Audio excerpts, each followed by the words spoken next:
दुर्योधन का वैष्णव यज्ञ। वैशंपायन जी कहते हैं, दुर्योधन ने अपने पुरोहित को बुलाकर उनसे कहा, द्विज भर, आप मेरे लिए शास्त्रानुसार विधिवत राजसूय यज्ञ आरंभ कर दीजिए। इसकी समाप्ति पर मैं यथेष्ट दक्षिणाएं दूंगा।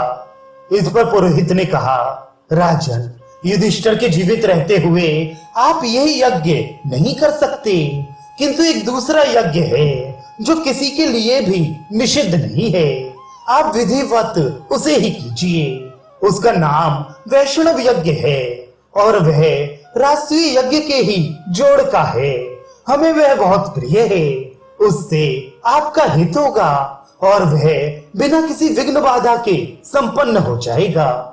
ऋतुजों के ऐसा कहने पर राजा दुर्योधन ने कर्मचारियों को यथा योग्य आज्ञा दी तथा उन्होंने उसके आज्ञानुसार क्रमशः सारी तैयारियां कर दी।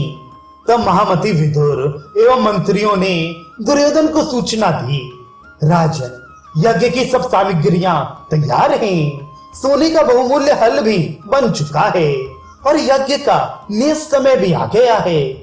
यह सुनकर राजा दुर्योधन ने यज्ञ आरंभ करने की आज्ञा दे दी। बस यज्ञ कार्य आरंभ हो गया और दुर्योधन को शास्त्रानुसार विधि पूर्वक यज्ञ की दीक्षा दी गई। इस समय धृतराष्ट्र, विदुर, भीष्म, द्रोण, कृप, कर्ण, शकुनी और गांधारी सभी को बड़ी प्रसन्नता हुई। राजा और ब्राह्मणों को निमंत्रित करने के लिए शीघ्रगामी दूत भेजे गए। वे सब तेज चलने वाली सवारियों पर बैठकर जहां तहां जाने लगे। उनमें से एक दूत से दुशासन ने कहा, तुम शीघ्र ही दैत्य बन जाओ और वहां रहने वाले पांडवों तथा ब्राह्मणों को विधिवत यज्ञ का निमंत्रण दो। उसने पांडवों के पास जाकर प्रणाम किया और उनसे कहा, महाराज, नरपति श्रेष्ठ दुर्योधन अपने पराक्रम से बहुत सा धन प्राप्त करके एक महायज्ञ कर रहे हैं। उसमें सम्मिलित होने के लिए जहां तहां से बहुत से राजा और ब्राह्मण आ रहे हैं। महामना कुरुराज ने मुझे आपकी सेवा में भेजा है। धृतराष्ट्र कुमार महाराज दुर्योधन आपको यज्ञ के लिए निमंत्रित करते हैं। आप उनका ये अभीष्ट यज्ञ देखने की कृपा करें।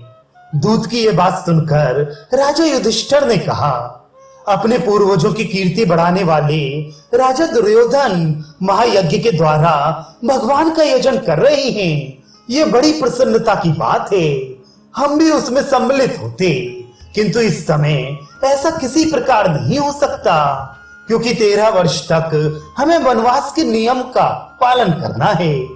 धर्मराज की यह बात सुनकर भीमसेन ने कहा, तुम दुर्योधन से कह देना कि 13 वर्ष बीतने पर जब युद्ध यज्ञ में अस्त्र शस्त्रों से प्रज्वलित अग्नि में तुझे होमा जाएगा, तभी धर्मराज युधिष्ठिर वहां आएंगे।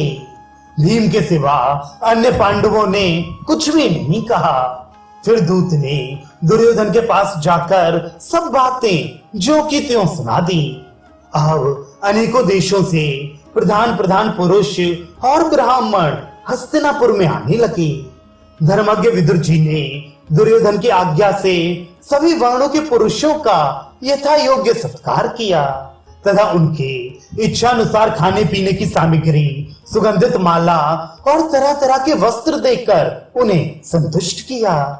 राजा दुर्योधन ने सभी के लिए शास्त्र अनुसार यथा योग्य निवास गृह बनवाए तथा सभी राजा और ब्राह्मणों को बहुत सा धन देकर विदा किया। फिर वह भाइयों तथा कर्ण और शकुनी के सहित हस्तिनापुर में लौट आया। जन्मेजय ने पूछा, मुनि, दुर्योधन को बंधन से छुड़ाने के पश्चात महाबली पांडवों ने उस वन में क्या किया, ये मुझे बताने की कृपा करें। वैशंपायन जी बोले, राजन, कुछ दिन उसी वन में रहकर फिर धर्मज्ञ पांडव, ब्राह्मण तथा दूसरे साथियों के सहित वहां से चल दिए। इंद्रसेन आदि सेवक भी उनके साथ हो लिए। फिर जिस मार्ग में शुद्ध अन्न और स्वच्छ जल का सुपारा था, उससे चलकर वे काम्यक वन के पवित्र आश्रम में पहुंच गए।